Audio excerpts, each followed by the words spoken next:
O palestrante de agora é o Fernando Urrich. O Fernando Urrich, ele é incorporador de imóveis, ele é mestre em economia austríaca, ele é vice-presidente do Instituto de Estudos Empresariais, conselheiro do Instituto Mises Brasil e membro do conselho editorial da revista Mises.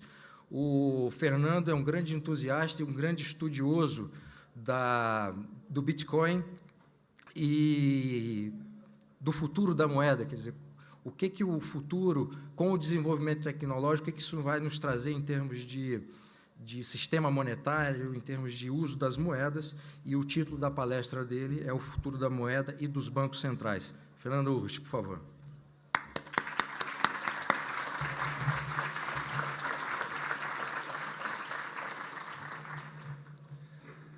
Agora eu virei futurologista, né?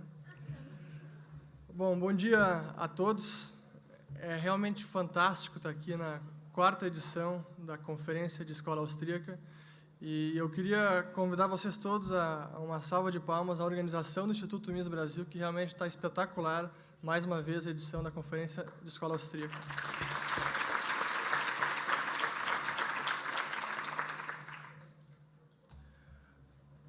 A versão oficial da crise de 2008 já é mais do que sabida por todos. Foi a desregulamentação dos mercados financeiros, a ganância dos empresários ou o capitalismo selvagem que levaram o mundo à beira do colapso. Mas, felizmente, os banqueiros centrais agiram rápido, calejados pela Grande Depressão, e descarregaram munição pesada dos mercados, injetando liquidez em quantidades antes impensáveis. Mas, se não fosse eles, provavelmente a gente teria voltado à Idade da Pedra ou algo parecido. Mas, graças aos banqueiros centrais, fomos socorridos. Essa é a história oficial, ou pelo menos a história que a sociedade em geral engoliu. Mas nada poderia estar mais longe da verdade.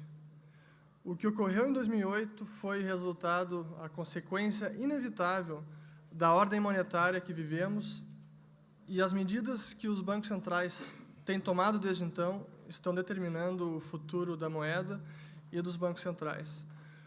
Para falar desse tema, eu quero separar a minha exposição em 2 partes. Primeiro, eu vou falar um pouco sobre percorrer a evolução do sistema financeiro, a evolução recente do sistema financeiro mundial, para chegar ao ponto que estamos nesse momento, o estágio atual da ordem monetária. E, na segunda parte, falar um pouco dos possíveis desdobramentos dessa ordem monetária e quais são as soluções possíveis ou viáveis no futuro.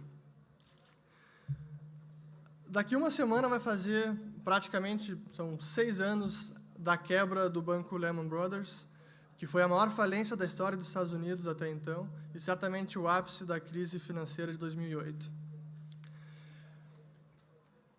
E certamente foi também o ponto de inflexão do paradigma, então, vigente das políticas monetárias dos bancos centrais, porque foi nesse momento que começou a era das chamadas políticas monetárias não convencionais, ou heterodoxas.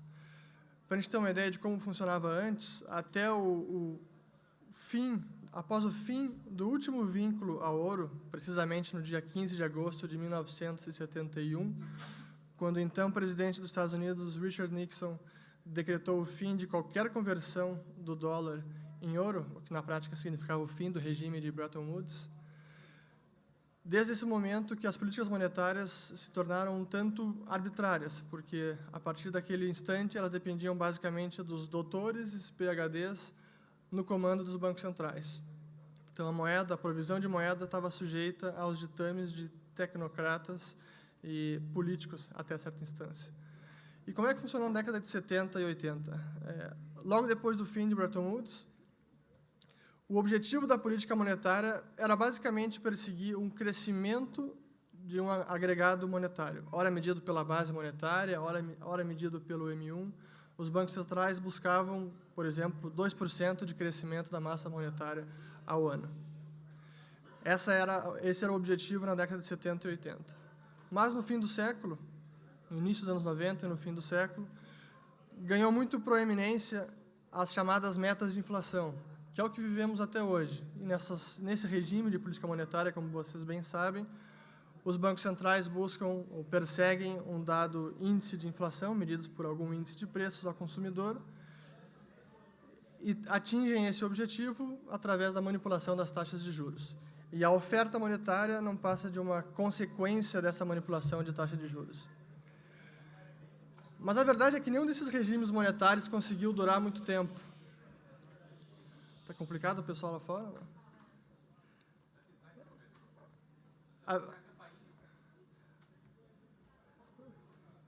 Vamos lá. Voltando, a verdade é que nenhum desses regimes de política monetária conseguiu durar muito tempo, porque o crescimento econômico era perturbado, gerando ciclos de auge e recessão, e a tão sonhada estabilidade financeira cedo ou tarde sucumbia, levando as economias do mundo a uma crise econômica profunda. O exemplo mais recente foi justamente a crise de 2008, quando iniciou, então, as chamadas políticas monetárias não convencionais, ou o que eu chamei de a fase das desvalorizações competitivas e infinitas. De meados de setembro de 2008, quando quebrou o banco Lehman Brothers, a meados de outubro, cerca de 3, 4 semanas, o Fed perpetrou a façanha de duplicar a base monetária, comprando ativos podres de bancos ilíquidos e insolventes e injetando liquidez emergencial para diversas instituições. Jamais havia ocorrido tamanha expansão da base monetária num período tão curto de tempo, nem mesmo em períodos de guerra. E realmente não havia precedentes para essas medidas. E tampouco havia teoria que substanciasse ou fundamentasse o que foi decidido e adotado e posto em prática por Ben Bernanke e companhia. Nada na teoria keynesiana poderia explicar a duplicação da base monetária em questão de 3, 4 semanas. E nem mesmo as escolas de Chicago ou das expectativas racionais poderiam embasar as medidas tomadas pelo Banco Central, então. Na verdade, nenhuma escola de pensamento econômico conseguia justificar as ações tomadas naquele momento. O embasamento era pragmático e implorava para que algo, qualquer coisa, fosse feita rápido, porque o barco estava afundando. Esse era o embasamento. Em questão de meses, o Fed reduziu as taxas para perto de 0 ou 0, não me lembro bem agora se já tinha chegado a 0 logo depois da crise. Mas como é que se comportaram os demais bancos centrais? Câmbio flutuante só funciona quando os bancos centrais inflacionam com relativamente a mesma intensidade. Mas no momento que alguém sai da curva, um banco mais conservador ou austero não vai querer ver a sua moeda se apreciar em relação às outras. E foi justamente o que aconteceu depois da crise. Praticamente todos os bancos centrais das economias avançadas injetaram liquidez no sistema, junto ou em conjunto com o Federal Reserve. Para ter uma ideia, vejamos alguns dados que ilustram essa afirmativa. De meados de 2009 até o momento, os seguintes bancos centrais reduziram as taxas de juros para 0 ou muito próximo de 0. O Federal Reserve, o Banco Central Europeu, o Banco da Inglaterra, o Banco do Japão, o Banco Nacional da Suíça, em suma, todos os países do G8. Há atualmente 37 países com taxa de juros abaixo de 1%, ou 64 países com taxa de juros abaixo de 3%. Não há nada semelhante na história do mundo financeiro e nem por tempo tão prolongado. Nesse período, o Fed, de Ben Bernanke e agora com Janet Yellen, conseguiu multiplicar por 5 vezes o balanço do Fed. De 900 bilhões no começo da crise foi para 4,5 trilhões. O Banco Central Europeu também duplicou o balanço de 2008 a 2012, se bem que nos últimos meses deu uma reduzida. O Banco da Inglaterra expandiu por 4 os seus ativos. Até mesmo o Banco da Suíça, notoriamente sempre conservador e austero, multiplicou por 4 vezes o balanço para tentar sustentar um piso à cotação do euro, querendo evitar uma indesejada apreciação do franco suíço. E a maior parte dos bancos centrais seguiu na mesma onda de duplicar ou perto de duplicar os seus balanços. Então, o chamado quantitative easing, ou QE, que é afrouxamento monetário, expansão monetária, foi a norma da política monetária dos bancos centrais desde então. O rol de medidas tomadas é realmente extraordinário. E nenhum observador econômico sério, e independentemente da linha de raciocínio, de linha de de escola de pensamento econômico pode negar esse fato da realidade, que foram as medidas extraordinárias que diversos bancos centrais no mundo tomaram depois da crise. Isso é um fato, não é uma opinião. Mas a pergunta que a gente deve fazer, ou as perguntas que a gente deve fazer, são: o que essas medidas alcançaram? Elas realmente conseguiram levar a economia mundial a uma situação mais saudável e sustentável do que antes? Elas sanaram as causas da grande crise financeira? Infelizmente, a resposta a todas essas perguntas é um retumbante não. Não conseguiram nada disso. O crescimento da economia mundial segue parco e frágil. Em algumas economias, o que a gente tem é até uma estagnação. O investimento está baixíssimo. O desemprego, em diversas economias, ainda é perturbador. E o endividamento total sobre o PIB também segue preocupando. Nos países onde o setor privado conseguiu desalavancar um pouco, o setor público mais do que compensou, elevando ainda mais a alavancagem total da economia. Você se lembra da crise de dívida soberana dos chamados países PIGS? Portugal, Itália, Irlanda, Grécia e Espanha? Desses países, todos, sem exceção, aumentaram a relação dívida sobre PIB. Desses países, todos, sem exceção, estão com os déficits orçamentários acima de 3% do PIB, em violação ao Tratado de Maastricht da zona do euro. Todos, sem exceção. E depois a gente tem que escutar ainda os keynesianos dizendo que o problema é a austeridade fiscal.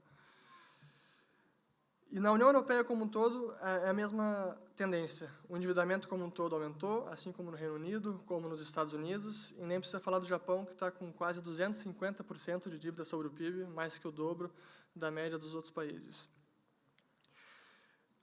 E diante de todas essas estatísticas, seria plausível a gente pensar, com países com uma situação fiscal calamitosa, é plausível esperar que o custo de refinanciamento desses países estivesse elevadíssimo. Da mesma forma, em economias que crescem pouco e há pouco investimento, seria plausível esperar que os índices de ações, ou que as ações, patinassem.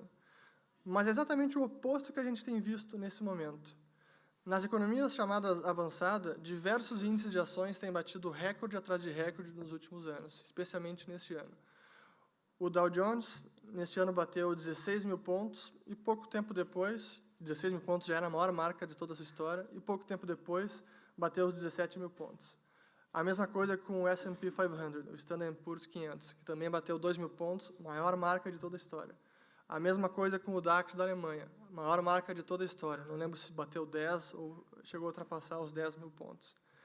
A mesma relação a gente vê, a mesma tendência a gente vê na Bolsa da Inglaterra, do Canadá, e na Inglaterra e na Suíça estão próximos de bater a máxima de toda a história. E não são só os preços das ações. Os preços dos imóveis também, em diversas dessas economias avançadas, já estão em níveis preocupantes, o que sugere uma possível bolha imobiliária em vários países. Para ficar em apenas dois, posso mencionar o Canadá e a Suíça. Inclusive, a Suíça tem um índice de bolha imobiliária que é feito pelo UBS. Não é um índice imobiliário, é um índice de bolha imobiliária, que eles traçam todos os indicadores e sinais de bolha. E como estão os chamados yields, ou rendimentos dos títulos soberanos? Que, na verdade, até não é bom falar em rendimento, porque não dá a real noção do que significa, que é, na verdade, o custo de refinanciamento da dívida. Então, como está o custo de refinanciamento da dívida dos países? Vocês se lembram dos PIGs que eu acabei de falar, que estão com a situação fiscal ainda pior do que antes da crise. Desses países dos PIGs, tirando a Grécia, todos estão com custo de refinanciamento num patamar menor do que do nível pré-crise. Todos esses países, tirando a Grécia, estão com custo de refinanciamento no menor patamar de toda a sua história. É como se a crise de dívida soberana jamais houvesse existido. É como se a situação fiscal desses países estivesse na mais tranquila e sustentável trajetória.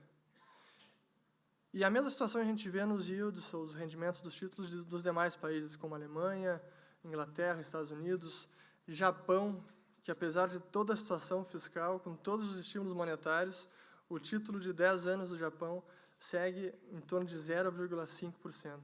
Acho que é o título que o pessoal mais vende a descoberto, mais shorteia há tantos anos, e que tem levado traders à bancarrota ano após ano, porque ninguém acredita que pode baixar e segue baixando. Então, a verdade, o que a gente vê é que há um completo descasamento entre o preço dos ativos e o risco subjacente. O preço dos ativos não reflete os fundamentos. Os fundamentos foram solapados pela injeção de liquidez. O preço dos ativos reflete, hoje em dia, a vontade dos bancos centrais. O yield de 10 anos, do Treasury de 10 anos, não está alto ou baixo. Ele está o que a Janet Yellen quer que esteja. O que importa não é se a dívida soberana está aumentando, se a situação fiscal está piorando. O que importa é se o Fed, se o Banco Central, o Banco da Inglaterra estão injetando liquidez no sistema.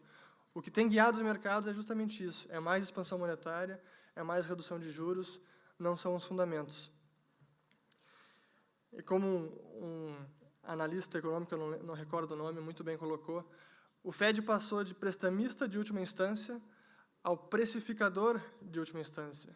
So, from lender of last resort to market maker of last resort. Esse é o papel do Fed atualmente.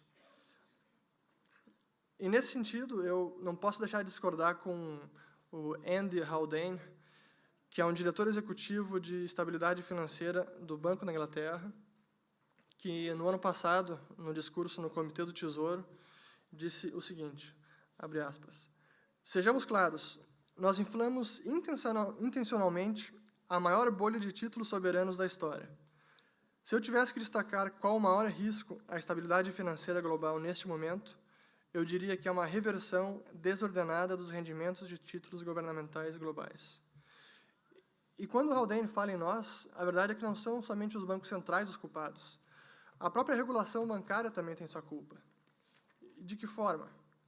Segundo os acordos de Basileia e as regras de adequação de capital, que nada mais é que determinam ou instrui quanto de capital os bancos devem separar para fazer frente a uma depreciação dos seus ativos em um cenário de estresse. Para títulos soberanos de países com uma boa classificação de risco, os bancos não precisam separar nada de capital, requerem zero de capital. Então, se você é um banco e decide adquirir títulos, por exemplo, da Espanha ou do Portugal, você não precisa separar nada de capital. São dívidas de risco zero, segundo a regulação bancária. Então, vocês têm alguma dúvida qual ativo os bancos têm preferido acumular nos últimos anos? E vocês podem pensar também que eu sou apenas mais um economista austríaco, mensageiro do apocalipse, mas a verdade é que tem cada vez mais economistas se dando conta do perigo dos riscos que a economia mundial e os mercados financeiros estão submetidos nesse momento. Para ilustrar essa afirmação, vale a pena ler o último relatório do Banco dos Bancos Centrais, que é o Banco de Compensações Internacionais da Basileia, publicado em junho passado, que está cheio de alertas a todos os bancos centrais das economias avançadas. Abre aspas. Avaliações elevadas das ações, spreads de crédito estreitos, volatilidade baixa e emissão de dívida corporativa em abundância, todos significam um apetite forte de risco por parte dos investidores. No geral, é difícil evitar uma sensação de uma desconexão misteriosa entre a animação e a exuberância dos mercados financeiros, por um lado, e, por outro, o desenvolvimento das economias globalmente. E essa é a situação que a gente tem no momento. Os ativos financeiros valem cada vez mais, batendo recordes sucessivos, Fed e demais bancos centrais injetando mais dinheiro no sistema, mais expansão monetária, e a situação da economia mundial numa situação, no mínimo, tão frágil quanto da crise financeira de 2008, ou mais frágil ainda. E a moeda segue sendo abusada e depreciada pelos bancos centrais. Ou seja, não há sinal claro de rumo de mudança para as políticas monetárias acomodatícias, como os bancos centrais gostam de colocar. Então, quais são os possíveis desdobramentos e as possíveis soluções para essa situação, para esse sistema? 2 dias depois do relatório anual do BIS, do Banco da Basileia, publicado em junho, a Janet Yellen, presidente do Federal Reserve americano, num discurso no FMI em Washington, praticamente desdenhou os alertas do relatório do Banco dos Bancos Centrais, dizendo que o que importa é realmente a estabilidade de preços ao consumidor e qualquer possibilidade de bolha de ativos deverá ser atacada por medidas macroprudenciais e não por política monetária. Então, é mais QE, mais expansão monetária e não atacar as causas do problema. Inclusive, o que os mercados estão esperando, segundo a orientação do Fed, que as taxas de juros devem subir ano que vem, ou final do ano que vem, e que o indicador que sinalizaria uma elevação dos juros, ou gatilho para elevar os juros, seria uma taxa de inflação de 2% e uma taxa de desemprego abaixo de 6,5%. Isso foi dito no começo do ano. Os dois indicadores foram atingidos agora. E o que a Janet Yellen fez? Veja bem, a taxa de desemprego não reflete muito bem algumas questões estruturais, temos que avaliar, enfim. Desculpas e mais desculpas para adiar uma elevação dos juros e manter a heroína financeira fluindo dos mercados. Essa é a ideia. E nessa semana, até inclusive tive que reescrever uma parte do discurso, porque o Banco Central Europeu se antecipou e fez mais uma medida extraordinária e reduziu a taxa de juros de 0,15% para 0,05%. Agora vai. Eu realmente, quando eu leio essas notícias, eu fico pensando como é que esse pessoal enxerga a economia. Acho que eles imaginam que é uma máquina, eles estão cheios de botões e manivelas, e eles despejando o seu óleo, que seria dinheiro, no sistema, e ajustando a taxa de juros como se fosse um parafuso solto com uma chave de fenda. Que quando aperta 0,05, dá um clique e a economia começa a andar. Acho que essa é como eles imaginam que funciona a economia, mas realmente é muito mais complexo do que isso. E a verdade é que quanto mais a gente se aprofunda na crise, ou mais as políticas adotadas não surtem os efeitos desejados, mais bizarras se tornam as medidas tomadas, como foi a estipulação do juro negativo pelo próprio BCE no começo do ano, ou então a sugestão de proibir o uso de moeda física. Isso a algeriza que economistas têm a moeda física é coisa antiga já. E o último economista a sugerir isso foi o Kenneth Rogoff, que é o coautor daquele livro This Time is Different. E qual é o principal objetivo? Num cenário que somente há moeda eletrônica, os bancos centrais conseguiriam impor aos seus súditos um juro nominal negativo. Imaginem que seria uma espécie de CPMF para quem deixar o dinheiro parado na conta. Ou seja, para estimular as pessoas a gastarem, a consumirem cada vez mais. Outra proposta que tem sido discutida pelos técnicos do Federal Reserve, e até recebeu teve pouca repercussão na mídia, é o chamado Fedgate. O que é isso? É uma taxa de saída que o Fed quer impor aos grandes fundos de investimento quando esses resolverem se desfazer dos seus ativos. Vocês imaginando um cenário de crise e de queda no preço dos ativos, especialmente dívida corporativa, que está em altas históricas, no momento que os investidores resolverem descarregar os ativos no mercado, depreciando o preço, o Fed fecha a porteira de saída e impõe uma taxa. É assim que se combate uma crise, segundo o Fed. Então, aonde a gente vai parar? Qual é a proposta, ou qual é a reforma possível para esse sistema monetário? O Paul Volcker, talvez um dos melhores presidentes do Fed, ou menos piores, dos últimos anos, da década de 80 ele foi presidente, no discurso na reunião anual do Comitê de Bretton Woods, sim, ainda existe um Comitê de Bretton Woods, em maio desse ano, afirmou o seguinte, abro aspas, estamos muito longe de um novo acordo internacional como o antigo Bretton Woods, e governo nenhum possui a análise ou as abordagens bem concebidas que mereceriam alguma atenção no sentido de sanar o sistema monetário internacional.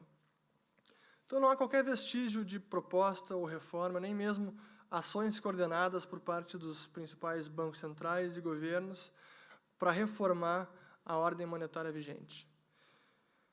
É simplesmente mais do mesmo, mais expansão monetária, e, enquanto isso, a maior bolha de ativos da história, a bolha de títulos soberanos, segue sendo inflada, e não há nada para reverter isso. Realmente a gente se pergunta por quantos anos mais essa situação pode se levar, por quantos anos mais os países vão conseguir levar as suas situações fiscais insustentáveis. Quando a gente vai ver uma desalavancagem perene do sistema financeiro? Até qual vai ser o limite da discricionariedade dos bancos centrais? A verdade é que a gente está vivendo uma grande ilusão, que é a ilusão de que os bancos centrais têm tudo sob controle. E é difícil dizer se esse arranjo vai durar mais uma década ou mais meio século, eu não sei dizer. Mas eu acho prudente não esperar nenhuma mudança significativa, pelo menos no curto prazo, por pelo menos 2 fatores. Primeiro, porque os principais beneficiários do status quo nada têm a ganhar em uma eventual reforma da ordem monetária, leia-se bancos e governos. E segundo, porque a ciência econômica predominante simplesmente não entende as causas da doença. Depois de décadas de domínio keynesiano no mundo acadêmico, as principais universidades de todo o mundo formam, ano após ano, legiões de economistas que nada ou quase nada têm para aportar em termos de teoria econômica. E os austríacos são minoria, e esperar que a nossa influência vá realmente mudar de forma definitiva, no curto prazo, a ordem monetária vigente, é wishful thinking. Porque a grande verdade é que a gente está vivendo na minha opinião, é uma tendência secular, que é o declínio desse sistema de moedas fiduciárias, que é, na verdade, o grande experimento monetário que iniciou no século passado. E é um experimento do qual todos nós estamos participando e nem fomos consultados, mas por meio das leis de curso forçado nós somos obrigados a participar, a servir de cobaias como ratos de laboratório. Mas se por um lado a gente tem o declínio secular da moeda fiduciária, por outro, eu vejo a ascensão de um novo fenômeno monetário, o das moedas digitais, o das criptomoedas, ou, sendo o Bitcoin o exemplo mais bem-sucedido até o momento. E por essa, ninguém esperava, nem os economistas da escola austríaca. Criado em 2008 por um programador desconhecido, o Bitcoin foi idealizado para prover ao mercado uma forma de dinheiro eletrônico inovador que não depende de nenhum terceiro de confiança, nem bancos centrais, e funciona numa plataforma financeira global que permite a gente fazer transações ou transacionar de forma extremamente rápida, segura e com baixíssimo custo. E esse é o início do novo experimento monetário desse milênio. E, ao contrário do sistema vigente, é totalmente voluntário e admite concorrência. Depois de séculos de moedas estatais com pouca ou nenhuma inovação, o Bitcoin surge assim como uma forma de dinheiro, uma forma de moeda, não apenas diferente, mas, na minha opinião, até superior à forma de moeda tradicional, porque incorpora a escassez relativa do ouro, aliada à instantânea transportabilidade dos substitutos de dinheiro, e prescindindo de inúmeros terceiros fiduciários, como bancos, casas de liquidação, entidades interbancárias internacionais, eliminando assim o risco da contraparte. Os céticos criticam o Bitcoin como sendo um mero sonho libertário que jamais vai substituir a moeda estatal. Embora eu concorde que essa consequência seja um long shot, a verdade é que isso é uma questão empírica que só o tempo vai resolver. Mas, ao invés de pensarmos no Bitcoin como o fim da moeda estatal, eu prefiro pensar no Bitcoin como o início de algo necessário e imperativo, que é uma moeda apolítica, a primeira alternativa viável de uma moeda privada. E eu realmente creio que as moedas digitais e as moedas fiduciárias vão coexistir por muito tempo. Não vejo a moeda estatal acabando no futuro próximo. Mas acho que a moeda digital, a criptomoeda, o Bitcoin, ou a que vier a preponderar, tem o potencial de atuar como uma espécie de freio às políticas inflacionárias dos bancos centrais, funcionando como impedimento à inflação desenfreada. Algo como um papel desempenhado pelo ouro durante séculos.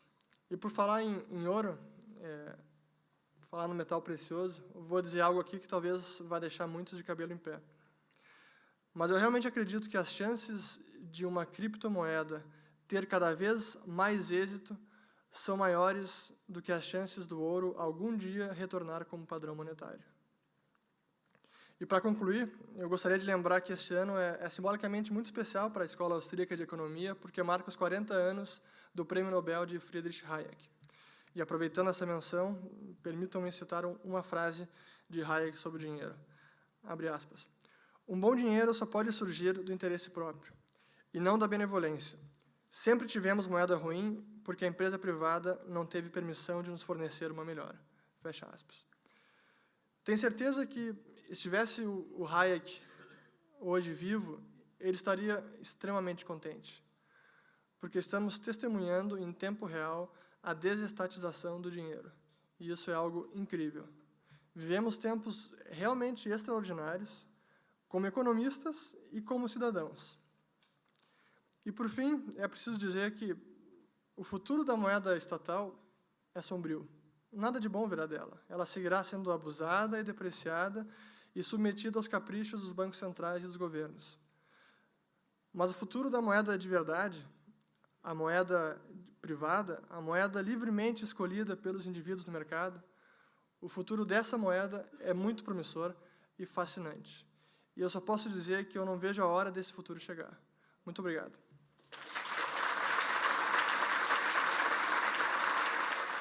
Bom, pergunta do Rafael Rotz. Fernando, você acha que os governos podem, entre aspas, ostracizar o Bitcoin ao banir os pontos de contato com as moedas estatais, bancos, casas de câmbio, etc.? Não, eu não acho que pode ostracizar o Bitcoin, mas sem dúvida alguma que pode retardar a adoção ou a velocidade de adoção do Bitcoin no mundo. Em qualquer país, a gente tem visto que os países que adotam medidas mais restritivas, isso tende a acontecer porque impede o surgimento de casas de câmbio, corretoras e todo um ecossistema de empresas que facilita o uso do Bitcoin.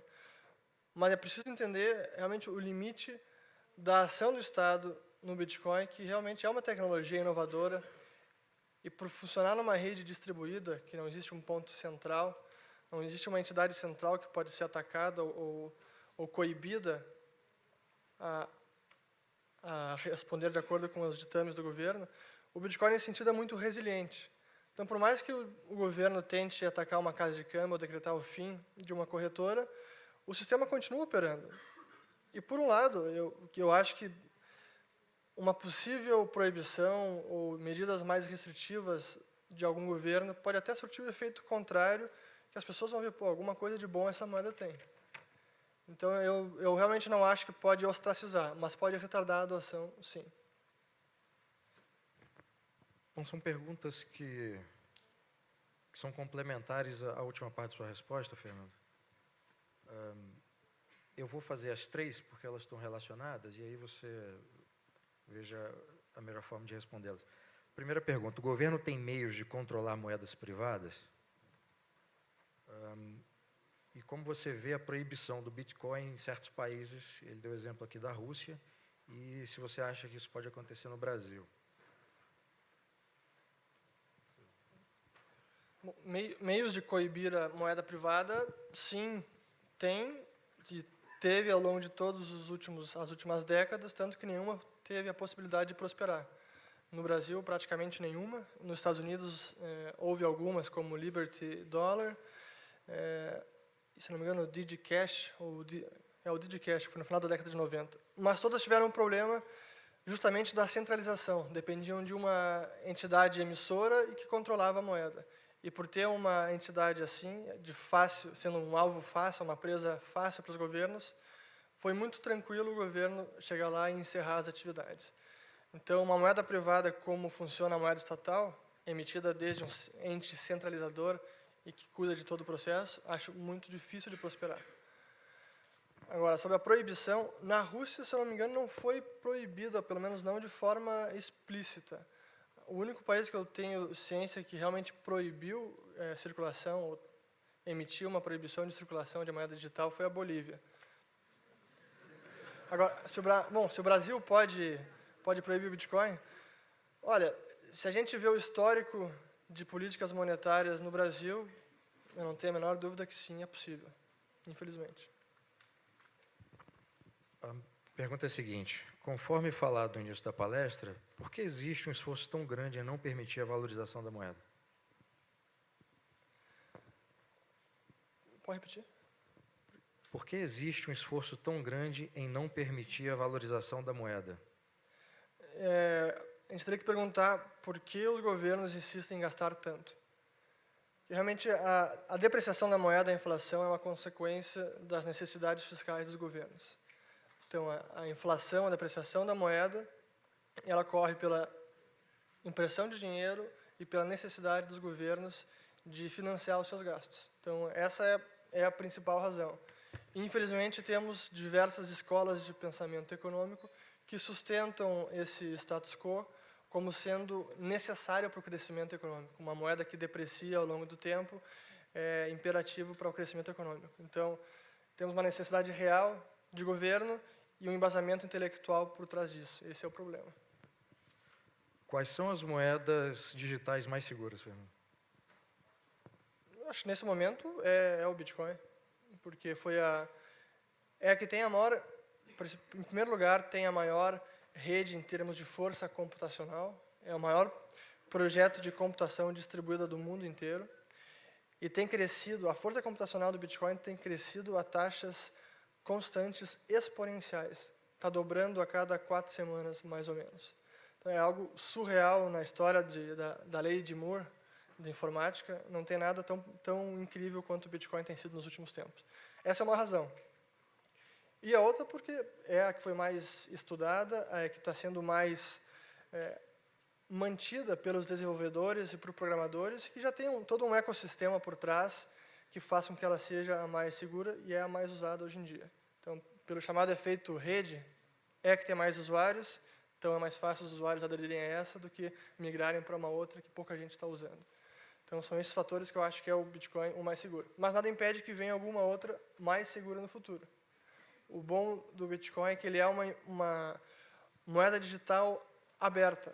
E isso quer dizer que aberta em constante adaptação. Que se surgir alguma moeda digital com alguma tecnologia muito superior do Bitcoin, é bem possível que essa tecnologia superior possa ser incorporada no Bitcoin, eliminando, então, a moeda nascente com uma tecnologia superior. A outra pergunta a respeito ainda no campo da segurança, se não há vulnerabilidade do Bitcoin, e aí essa vulnerabilidade está se referindo a uma eventual proibição do governo. Se essas intervenções do governo, elas podem ser eficientes a ponto de contaminar ou destruir esse tipo de moeda? Não, eu acho que não. Acho que a principal vulnerabilidade do Bitcoin, primeiro, é um sistema nascente. Tem 2009 começou, vai ter 6 anos ano que vem de funcionamento. Então é muito recente e é realmente um experimento monetário que está começando. Mas a vulnerabilidade, da maneira que eu vejo, talvez seja mais até na questão técnica, de tecnologia, por ser algo que está sendo testado constantemente no mercado, do que pelo lado de restrições ou proibições do governo. Então, acho que essa é a vulnerabilidade. E outra coisa também é a vulnerabilidade do ponto de vista do usuário, que nesse momento os usuários precisam aprender a usar, entender como funciona, para não se surpreender com uma perda por erros primários de como usar a moeda. Que isso ocorreu muito nos últimos, pelo menos no início da moeda, mas tem cada vez ocorrido menos. Você mencionou um problema de segurança que tem a ver mais com tecnologia, né? Eu imagino que, no caso do Bitcoin, as pessoas envolvidas estejam diariamente desenvolvendo formas de protegê-la. O que você poderia falar a respeito disso? É justamente pela natureza aberta do sistema, ele está sendo constantemente testado, auditado, sempre que algum bug, alguma correção se vê necessário, é detectado algum erro, alguma melhoria, isso é implementado. E como existem já centenas ou talvez já milhares de pessoas que estão fazendo auditoria constante do sistema, eu acho que desse ponto de tecnologia, por mais que possa ser uma vulnerabilidade, por um lado, pela natureza aberta, faz com que esse risco seja bastante mitigado, o que no sistema atual a gente não tem. Bom, tem uma pergunta aqui, se o governo brasileiro hoje tem como descobrir quanto a pessoa tem em moedas digitais? Tem como rastrear e intuir quanto você tem. Se você compra moeda digital por uma casa de câmbio, por uma corretora, você tem que informar, acho que hoje em dia nenhuma aceita usuários, clientes sem informar CPF, comprovante de residência. Então você está cadastrado numa corretora, você vai ter que enviar dinheiro da sua conta bancária para a conta da corretora para comprar bitcoins. Aí tem o primeiro ponto onde o governo pode rastrear.